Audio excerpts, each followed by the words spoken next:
En esta tarde tengo el honor de compartirles la palabra. Amén. Así que en esta noche vamos a orar diciéndole: Señor, te pido que tú me hables. Que cada palabra, Señor, que vamos a compartir sea palabra que transforme nuestras vidas, Señor. En el nombre de Jesús. Amén.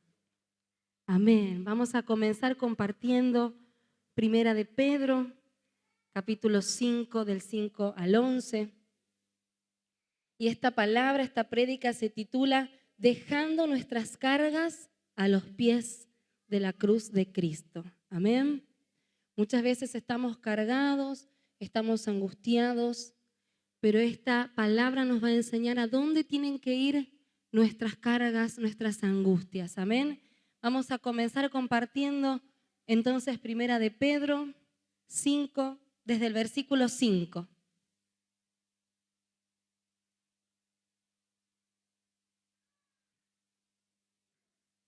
Aleluya.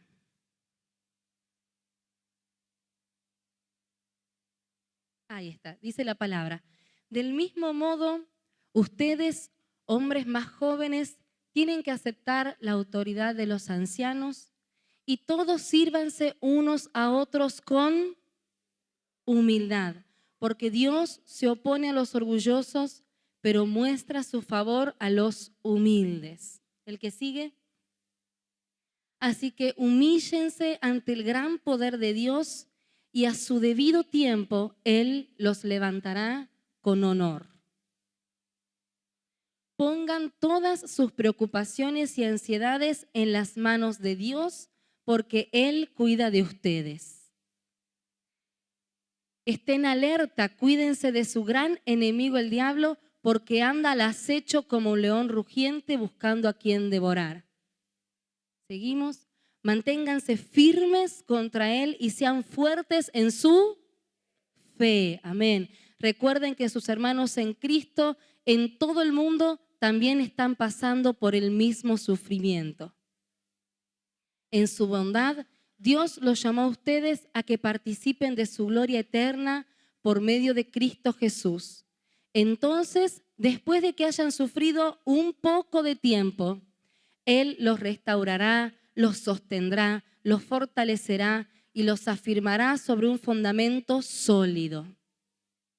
A Él sea todo el poder para siempre. Amén. Vemos el anterior versículo, el 10, dice, después que hayan sufrido, ¿cuánto de tiempo? Un poco de tiempo. Si en otra versión dice que es breve la aflicción. Pero ¿qué pasa cuando estamos afligidos? ¿Nos parece breve? No, ¿verdad? Nos parece una eternidad. Parece que no pasa más ese tiempo de aflicción, ese tiempo de angustia, ese tiempo en donde no sabemos a dónde recurrir, porque cuando llega la crisis es el momento en donde la situación que estamos viviendo nos supera. Entonces, no encontramos respuesta, no encontramos salida. Y dice acá, es un breve tiempo. Y en ese tiempo que parece ser una eternidad para muchos, porque cuando estamos sufridos, cuando estamos angustiados, pasamos por muchas pruebas en nuestro interior, que es lo que se prueba más que nada, nuestra fe. Y dice ahí la palabra, manténganse firmes en su fe. Quiere decir que en ese tiempo de aflicción, en ese tiempo de tribulación, lo que tenemos que fortalecer es nuestra fe, mantenernos firmes en la fe y llevar todas esas angustias y esas aflicciones a los pies de la cruz, ¿sí? Decía unos versículos anteriormente, dice de que el Señor va a enaltecer a los que son humildes, ¿sí? Y acá viene hablando de la aflicción y la humildad también habla con respecto a esto, de que tenemos que ser humildes para reconocer nuestra situación, para reconocer que tenemos necesidad, para reconocer que estamos pasando por una situación difícil. A veces, ¿qué es lo que sucede? Nos preguntan cómo estamos, a veces nuestros pastores o nuestros guías. ¿Y cómo estás? Bien, todo bien. O a veces nos pasa con los matrimonios, que decimos, ¿cómo están? Bien, bien, bien, todo bien. ¿Y cómo va su matrimonio? Bien, bien, con los problemitas que puede tener cualquier matrimonio. Y a veces nos suele pasar que en las ministraciones el varón dice, sí, todo bien, y la mujer lo mira como diciendo, ¿de qué matrimonio estás hablando? Está todo mal. Entonces, a veces la sinceridad de la mujer puede servir para que sean ministrados. Pero, ¿qué se esconde detrás de ese bien, todo bien? No necesito ayuda, ¿sí? Está todo bien, yo lo puedo manejar, está todo bajo control. Pero las cosas no tienen que estar bajo nuestro control, ¿amén? Las cosas tienen que estar bajo el control de Dios. Y cuando nosotros no sabemos manejar algo, es de humildes pedir ayuda, ¿amén? Necesito ayuda, yo necesito que alguien me aconseje, necesito que alguien me direccione, necesito una palabra, necesito que alguien me aconseje. Esa necesidad y el confesar que estoy necesitado es de humildes. Y el Señor a los humildes enaltece.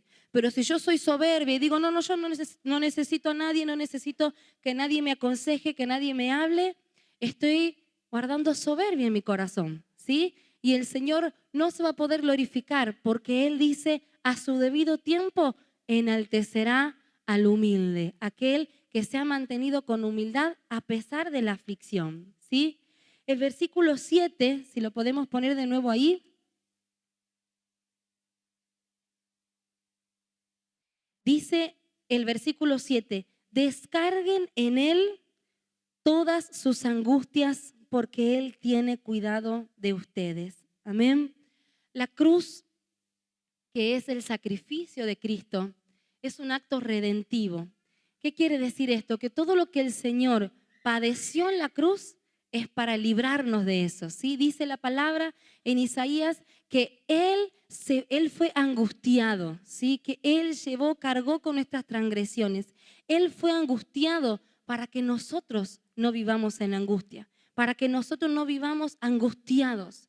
Él cargó el dolor, Él se llevó el dolor para que nosotros no tengamos que cargar con el dolor. Entonces tenemos derecho, es legítimo que vengamos a los pies de la cruz y depositemos a Él todas nuestras cargas, nuestras angustias. Señor, me está pasando esto. Señor, estoy angustiada, estoy triste, estoy mal por esta situación. Ir delante de Dios y decirle al Señor lo que me está pasando, ¿sí? Hay veces que uno escucha oraciones, ¿sí? Y que quizás en nuestra casa hacemos este tipo de oraciones que van de la boca para afuera y empezamos a orar y a orar por todo el mundo y a bendecir y a pedir hasta por otras naciones, pero no somos sinceros con lo que nos está pasando a nosotros delante de Dios. Delante de Dios yo tengo que acercarme confiadamente, como dice su palabra, y venir ante el Señor, esto me está pasando. Estoy sufrida, estoy sufrido, esto me causa dolor, esto me preocupa. Cuando yo vengo y deposito delante de Él mis cargas, Él se lleva esa carga, esa aflicción, porque Él ha dado su vida en la cruz para que yo no tenga que cargar con la aflicción, ¿sí? La aflicción es como una mochila, ¿sí? Que vamos cargando con piedras pesadas. Si yo llevo esa carga y esa aflicción, en algún momento voy a caer, porque no voy a poder soportarlo yo sola. Pero el Señor dice, depositen en Él, depositen en mí sus cargas. Cuando nosotros vamos a los pies de la cruz y depositamos ahí nuestras cargas, esas cosas que parecen sin solución, esas cosas que ya le hemos tratado de ver de todas las maneras y no le encontramos salida, yo lo deposito delante de Dios, ¿sí? Y lo importante es que nosotros al depositarlo delante de Él, comenzamos a decir, listo, ya no es asunto mío, es asunto de papá. Amén. Es asunto de papá. ¿Qué niño se preocupa por lo que va a comer o por lo que va a vestir? Todo niño sabe que su papá y su mamá se encargan de eso. Y aunque no dimensiona que tiene que trabajar para conseguir, para darle de comer, que su mamá tiene que salir a trabajar o su papá, un niño no hace todo ese proceso, ¿no?, lógico o ese razonamiento, pero él sabe que su mamá y su papá le van a dar de comer y lo van a vestir. Así es nuestro papá, ¿sí? Así es nuestro papá. No sabemos cómo el Señor lo va a hacer. No sabemos cómo el Señor va a darle una salida a esta situación que yo estoy viviendo. Pero de que lo va a hacer, lo va a hacer. ¿Por qué? Por la sencilla razón de que Él es nuestro Padre. Amén. De todos los títulos que Dios tiene, el título mayor es el de papá, ¿sí? Nuestro Dios es Señor, es Rey, es soberano, es Dios, es Señor de toda la tierra, es majestuoso. Pero cuando Jesús le enseñó a orar a sus discípulos, ¿cómo le dijo que llamasen a Dios? Padre, Padre nuestro. Sus discípulos le dijeron: Jesús, queremos que nos enseñes a orar. Y Jesús le dijo: ustedes orarán así: Padre nuestro. Amén. Porque Jesús conocía el corazón de su papá, que le gusta que lo llamen papá. Amén. Al Señor le gusta que le llamemos Padre, y el reconocerlo como Padre lo reconocemos como omnipotente y como aquel que puede darle salida a cualquier túnel que parezca sin salida, ¿sí? Si nosotros tratamos de mirar una solución a esa aflicción, a esa crisis que estamos pasando, quizás no tenemos trabajo, quizás algún familiar con una enfermedad, quizás un matrimonio que se está desvaneciendo, que se está a punto de quebrar. No sé qué situación estarás pasando, pero a veces miramos esa situación y esa crisis y vemos como un túnel que no tiene salida. Pero Dios sabe que hay una salida. Él tiene esa salida. Nosotros vemos la crisis, nosotros vemos ese momento. No podemos ver el cuadro entero, pero Dios mira el cuadro entero. Dios sabe cómo va a terminar todo. ¿Y saben cómo va a terminar? Bien, porque dice la palabra que a los que aman a Dios, todas las cosas le ayudan para bien. Quiere decir que sea lo que estés pasando, es para bien, para que el Señor se glorifique, para que el Señor te muestre su fidelidad, su amor, su poder, su bondad. Sea lo que estemos pasando, algo Dios nos quiere mostrar, algo Dios nos quiere enseñar, pero de sí o sí, de todas maneras, Él se quiere glorificar. Amén. En medio de la crisis, Dios quiere mostrar su gloria. Amén. Dice, como les compartí recién, este versículo de que tenemos en Él, todas las cosas nos ayudan para bien.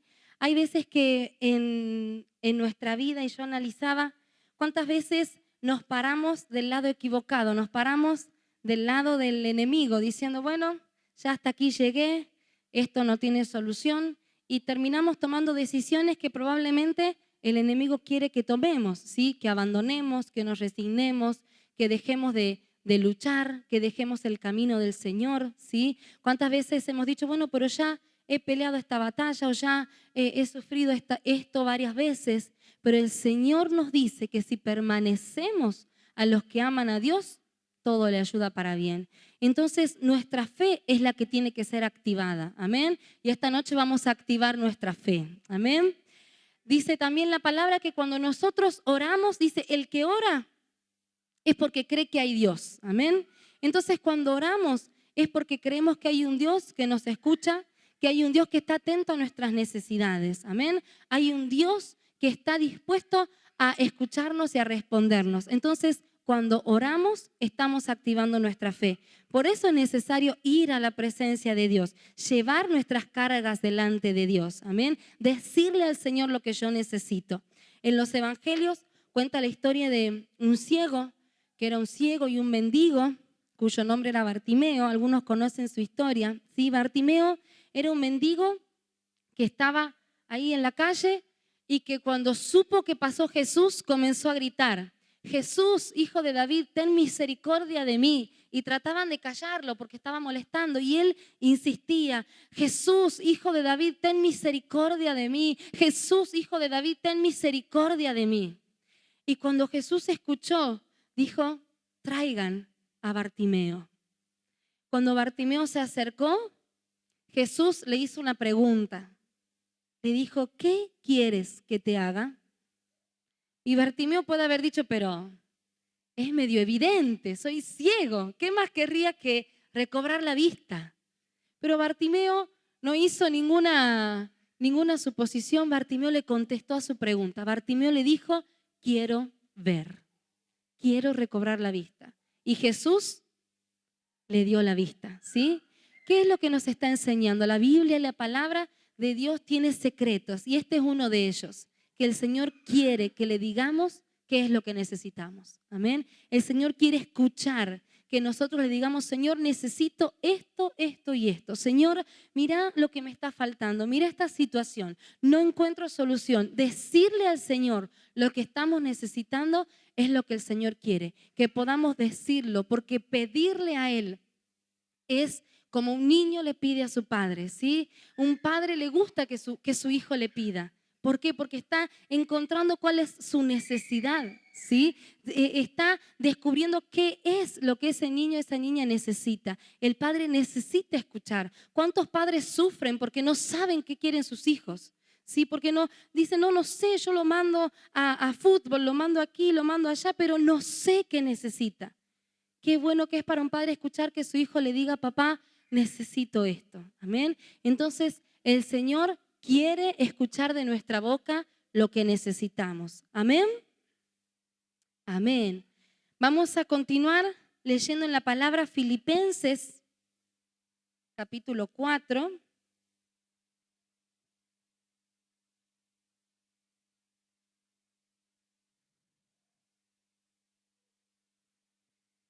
Desde el versículo 4 en adelante.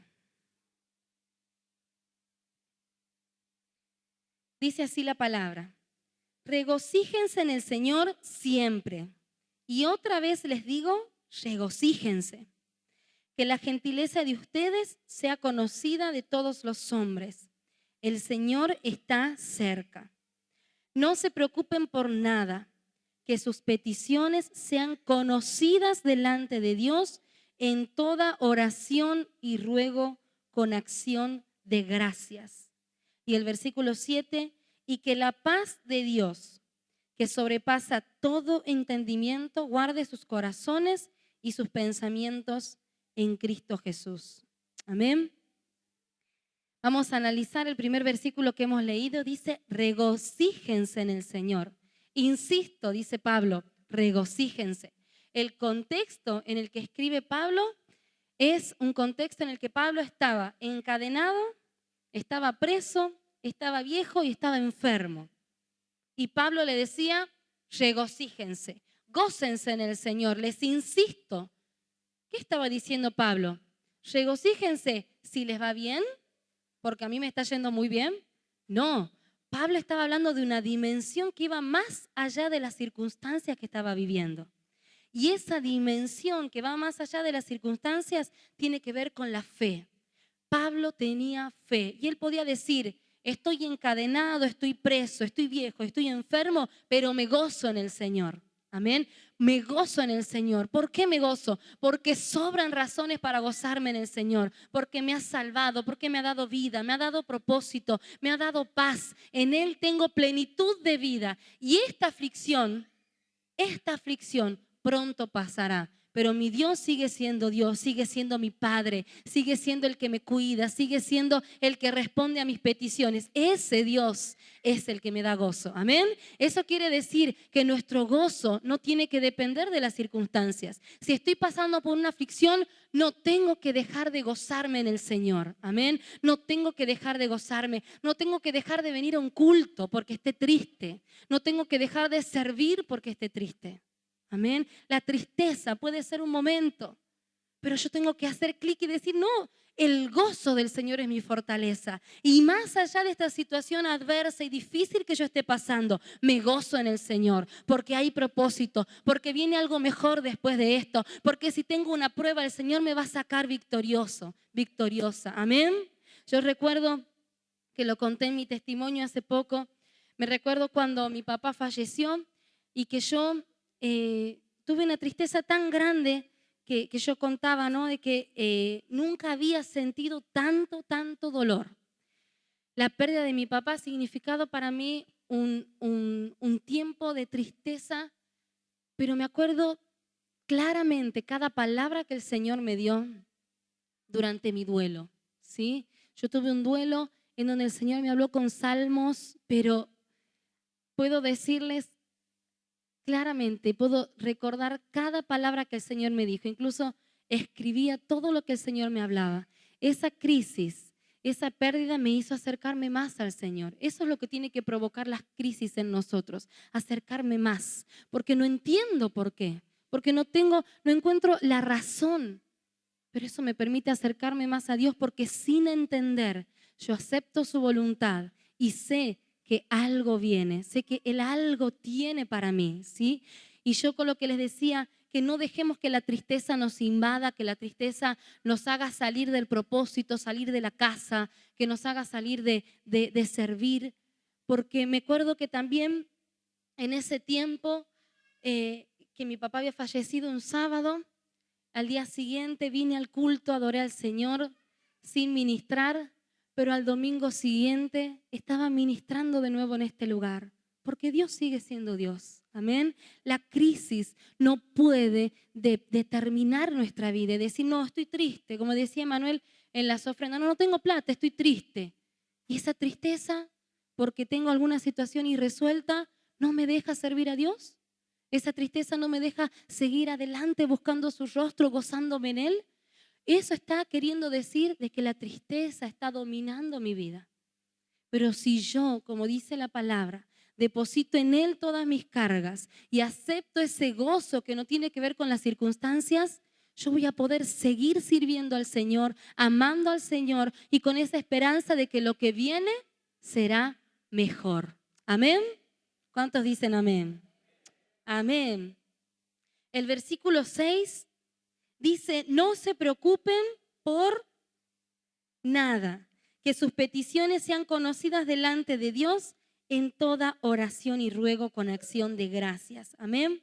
No se preocupen por nada, sino que toda preocupación sea convertida en una petición a Dios. Amén. Si algo nos preocupa, tenemos que traducirla en petición, ¿sí?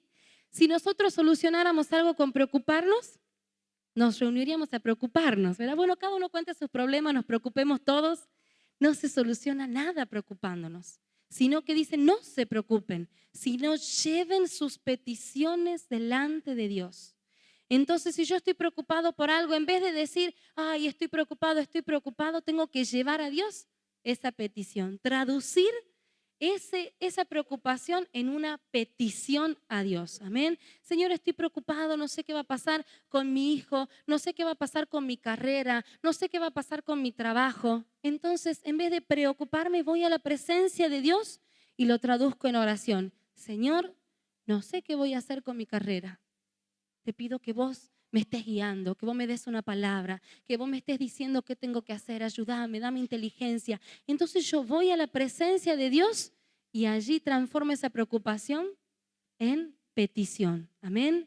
Entonces nuestras preocupaciones no van a estar dando vueltas en nuestra cabeza sin dejarnos dormir, sino que esas preocupaciones yo, al traducirla en petición ante Dios, voy a la presencia y le digo al Señor, ¿qué es lo que me está preocupando? Amén. Pongo delante del Señor qué es lo que me preocupa. Amén. Cuando yo le entrego esa petición, pasa lo siguiente. Es el versículo 7. Y que la paz de Dios, que sobrepasa todo entendimiento, guarde sus corazones y sus pensamientos en Cristo Jesús. Aquí entonces estamos viendo que hay un proceso. ¿Sí? Dice, no se preocupen. Quiere decir que esa preocupación tengo que convertirla en petición delante de Dios. Llevo esa petición delante de Dios a su presencia y en respuesta a eso, ¿qué recibo? Paz. Amén. Recibo paz. Si yo confiadamente voy a la presencia de Dios a entregar mis peticiones, mis preocupaciones delante de Él, yo tengo que salir de ese lugar en paz. Amén. Porque esa paz me muestra que yo verdaderamente he dejado en su presencia. Todo lo que me preocupaba, lo que no me dejaba dormir, yo ya lo he dejado en su presencia. Ahora puedo descansar. Ahora puedo tener paz, ¿sí? ¿Y se ha solucionado mi problema? No, pero lo dejé en las manos de aquel que lo soluciona todo. Amén. Cuando lo dejamos delante de Él, lo dejamos en su presencia, podemos salir de ese lugar y tener paz. Amén. Esa paz nos hace vivir una vida sobrenatural, porque a pesar de las circunstancias difíciles podemos tener paz. Amén. Y el llevar nuestras peticiones delante de Él. Hay personas que dicen, no, yo no le voy a pedir a Dios Él sabe todo lo que necesito. Es verdad que Él sabe, pero dice la palabra, el versículo a los que algunos hacen referencias a ese que dice, porque Él conoce nuestras necesidades antes de que se la pidiésemos. Antes de que se la pidiésemos. O sea que el Señor si quiere que le pidamos, amén, aunque Él ya conoce mis necesidades. Lo mismo Él quiere que yo se las diga, amén. Y con esto tenemos un acto profético que vamos a hacer la semana que viene.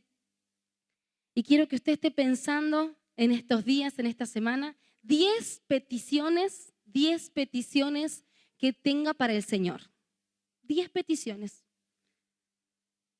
Una lista con 10 peticiones y vamos a presentársela al Señor el domingo que viene. Sí, el domingo que viene, ya saben, hay un solo culto, ¿verdad? En ese culto, es el 9 de julio, se cumple un año de un acto espiritual trascendente que hicimos el año pasado, ¿sí? Ha sido un acto profético, altamente espiritual, donde se han roto muchas cosas, muchas trabas que había y declaramos que comienzan tiempos nuevos para la iglesia y un tiempo nuevo para esta casa, amén. Y estas 10 peticiones son en base a un sueño que ha tenido la pastora Ana, ¿sí? La pastora Ana Baloy. Dios le habla a través de sueños, ¿sí? Muchos sueños que ella ha tenido luego se han cumplido. Y ella soñaba que el Señor Jesús se le aparecía en este sueño y que el Señor le decía, decime tus peticiones, decime 10 peticiones que tengas. Y dice que Ana en el sueño se puso nerviosa y no sabía qué decirle al Señor, entonces lo llamó a Fico, al pastor Fico, y le dice, Fico, acá está el Señor, ¿qué le podemos pedir? Dice que le diga las peticiones. Entonces dice que Fico le comenzó a dictar a la pastora Ana y Ana se lo dijo al Señor. Y un detalle muy hermoso es que dice que cuando el Señor escribía esas peticiones, cuando escribía las peticiones de Fico, la letra del Señor se convertía en la letra del pastor Fico. Y luego Ana comenzó a decir sus peticiones también y la letra del Señor era como la letra de Ana, ¿sí? Entonces, el Señor nos está mandando a que hagamos una lista con nuestro puño y letra, amén, que el Señor las va a recibir y el Señor nos va a conceder. Si esas peticiones son conforme a la voluntad de Dios, será hecho. ¿Cuántos lo creen? Amén. Tenemos que tener fe para hacer esto, amén. ¿Cuántos van a traer su lista de 10 peticiones el domingo que viene? Amén. 10 peticiones de que el Señor lo va a hacer, estamos convencidos. Solo hay que tener fe. Amén. Vamos a compartir, vamos a ir a la palabra Isaías, capítulo 1, versículo 3.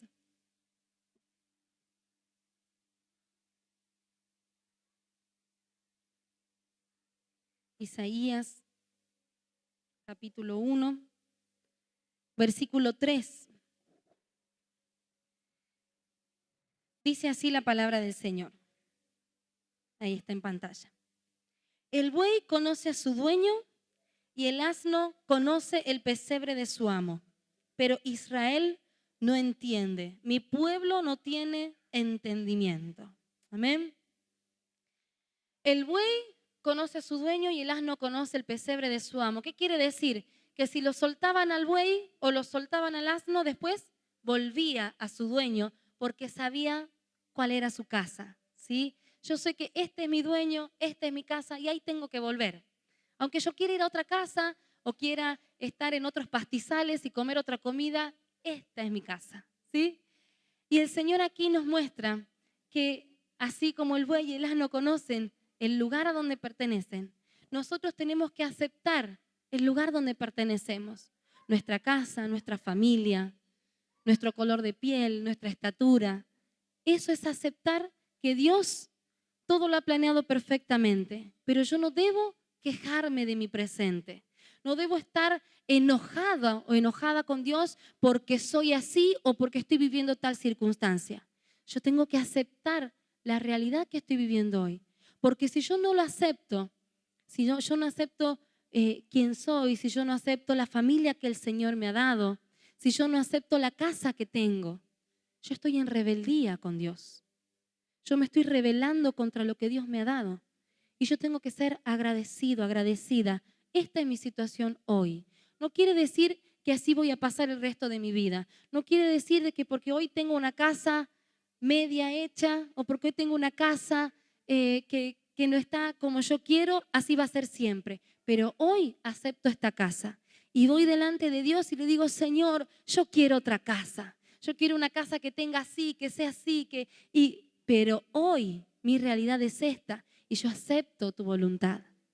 Y sé que mañana me darás algo mejor, pero hoy yo me gozo en lo que tengo. Amén. No estar pensando constantemente en qué me falta para gozarme en el Señor, sino que hoy con lo que tengo, con lo que el Señor me ha dado, con cómo me ha hecho el Señor, yo me gozo en Él. Amén. Él me ha dado lo que tengo. Si yo digo, oh, Señor, ¿por qué me has puesto en esta familia? ¿Por qué me has dado esto? ¿Por qué estoy en esta casa? ¿Por qué he nacido en una familia con bajos recursos económicos? ¿Por qué? Si yo hago estas preguntas, estoy rebelándome contra Dios. El Señor sabe perfectamente por qué nos hizo nacer en ese lugar, por qué nos dio los padres que nos dio, por qué estamos en la familia en que estamos, por qué nos casamos con la persona con la que nos casamos. Él sabe perfectamente todas las cosas y en su perfecto plan está todo. Amén. Aunque no veamos, como dije en un momento, aunque no veamos el fin de la película, aunque no podamos ver el cuadro completo, el Señor sí lo ve. Amén. Y vamos a ir a Hebreos, capítulo 11.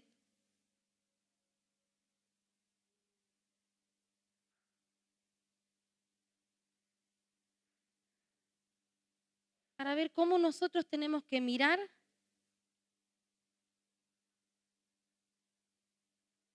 las situaciones que el Señor nos permite vivir. Hebreos 11, el versículo 1, nos habla sobre la fe. Amén.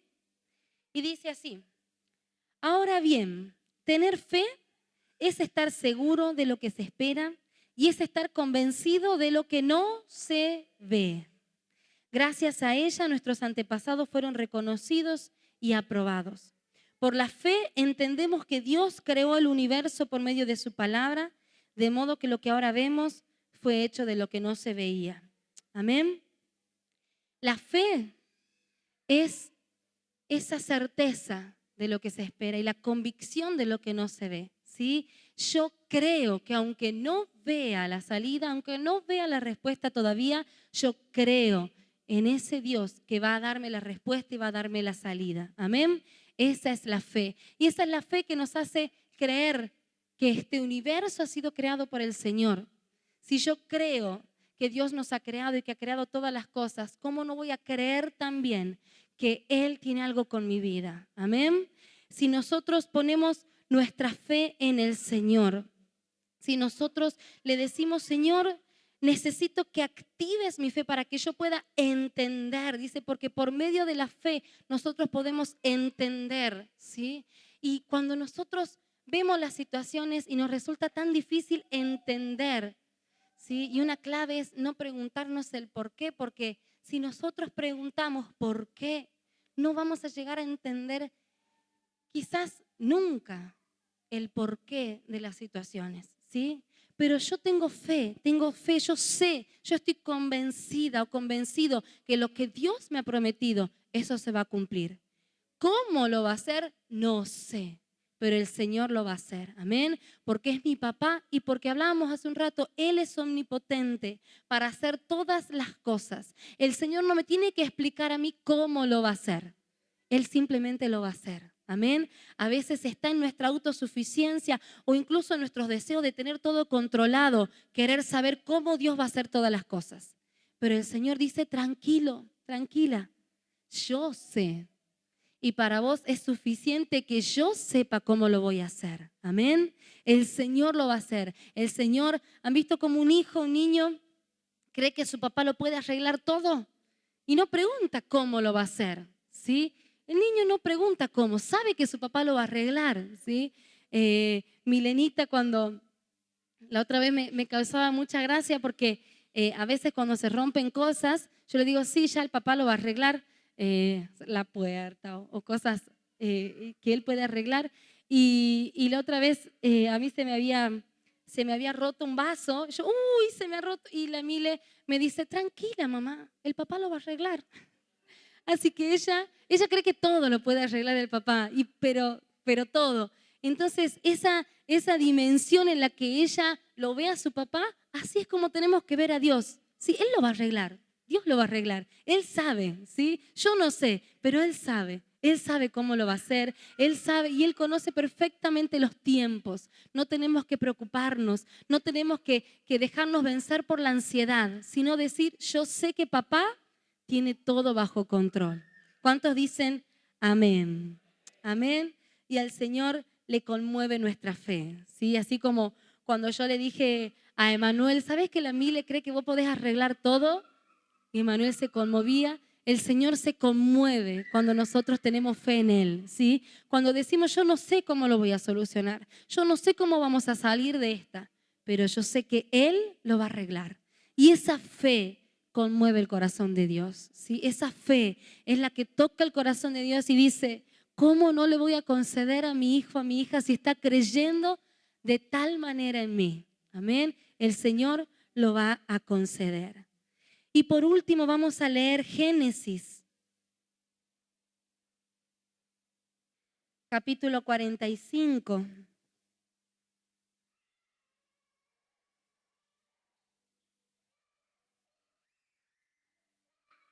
Del versículo 25 al 27, ¿sí?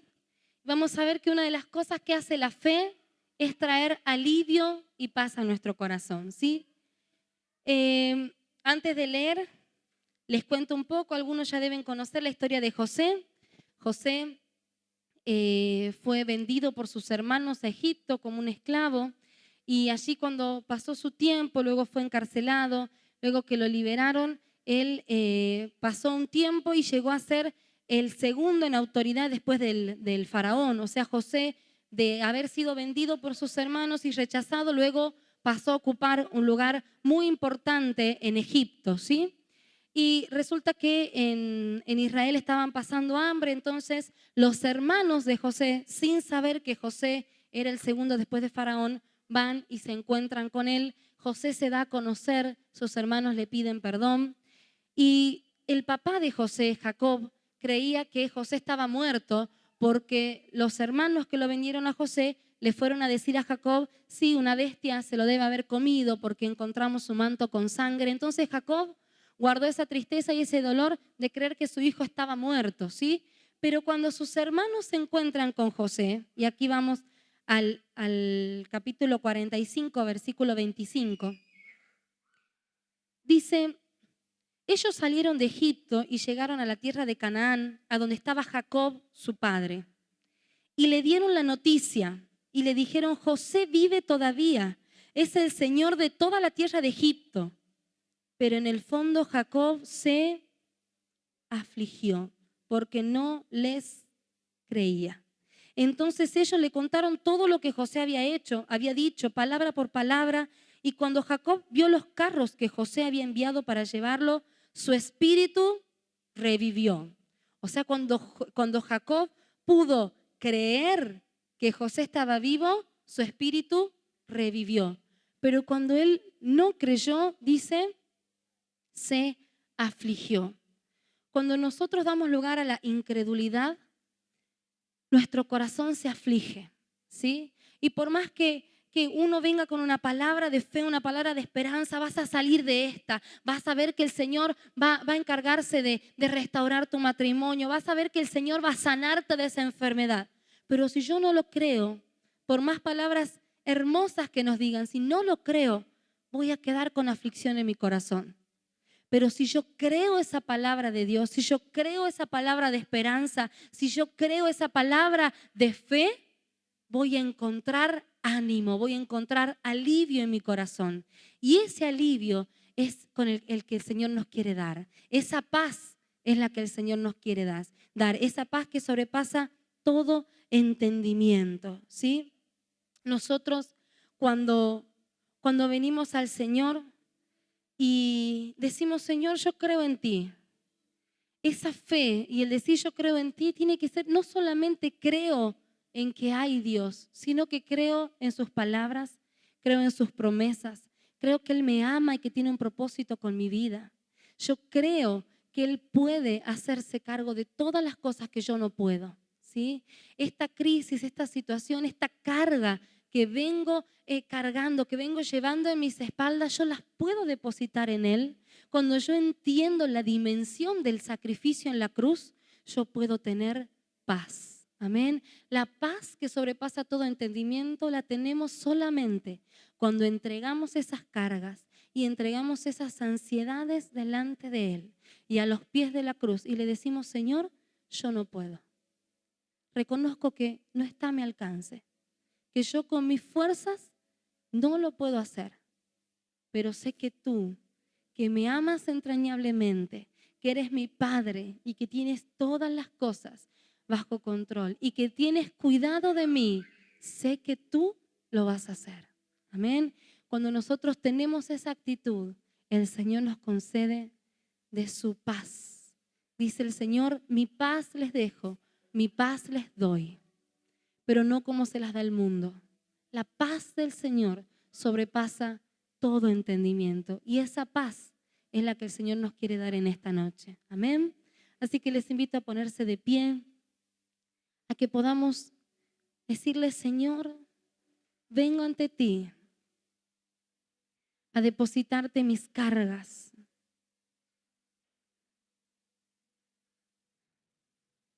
Jesús, vengo ante ti a poner mis necesidades, mis peticiones, Señor, y aún mis angustias delante de ti. El Señor Jesús, cuando estaba con Pedro, su discípulo, le dijo, Pedro, el diablo me ha pedido para zarandearte, pero no te preocupes, porque he orado al Padre que no te falte la fe. Si el diablo te está zarandeando, si el diablo te está zarandeando, tienes un arma poderosísima que es la fe. En esta noche toma esa fe. Esta es una noche donde vamos a activar nuestra fe y vamos a depositar en Él toda ansiedad. Entrégale al Señor en esta noche esa enfermedad, esa situación difícil, eso que parecía imposible ante tus ojos de que tenga solución. Pon delante del Señor tu aflicción, esa preocupación. Si no tienes paz, dile, Señor, dame de tu paz. Porque hay intranquilidad, hay aflicción en mi corazón, pero quiero sentir tu paz. Señor, tú dijiste, mi paz les dejo, mi paz les doy. Hoy tomamos de esa paz y reconocemos, Señor, que aún en medio de toda circunstancia, en medio de la aflicción, tú nos puedes dar tu perfecta paz. Si depositamos en ti, Señor, toda nuestra aflicción. Hoy depositamos, Señor, todas nuestras cargas delante de ti. Señor, porque tú sufriste la angustia y, Señor, cargaste con la angustia para que nosotros no vivamos angustiados. Cargaste con nuestro dolor para que nosotros no vivamos con dolor. Señor, queremos tomar de esa paz y vivir constantemente en esa perfecta paz. Señor, depositamos delante de ti nuestras ansiedades, nuestras preocupaciones, Señor. Dile al Señor lo que te preocupa en esta noche. Con nombre. Dile, Señor, me preocupa esto, esta situación en mi casa. Me preocupa esta enfermedad. Me preocupa el futuro de mis hijos. Me preocupan mis estudios, mi trabajo, el dinero. Dile al Señor qué es lo que te preocupa en esta noche.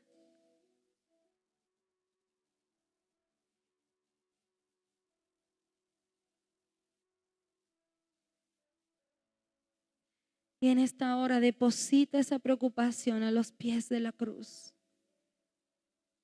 Dile, Señor, te entrego a ti esta carga. Ya no la quiero llevar más. Te la entrego a ti, Señor. Porque tú llevaste mis cargas. Porque tú cargaste mi aflicción. Yo vengo y deposito, Señor, esa carga a los pies de la cruz. Y recibo tu paz. Recibo tu paz, Jesús. Recibo esa paz que sobrepasa todo entendimiento.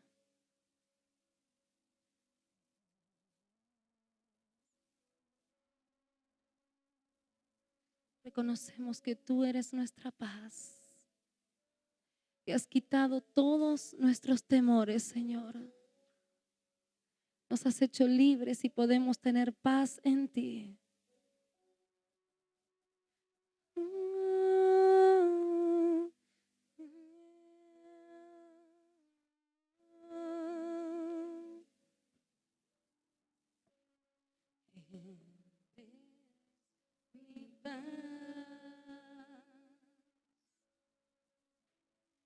Ha quitado todos mis temores.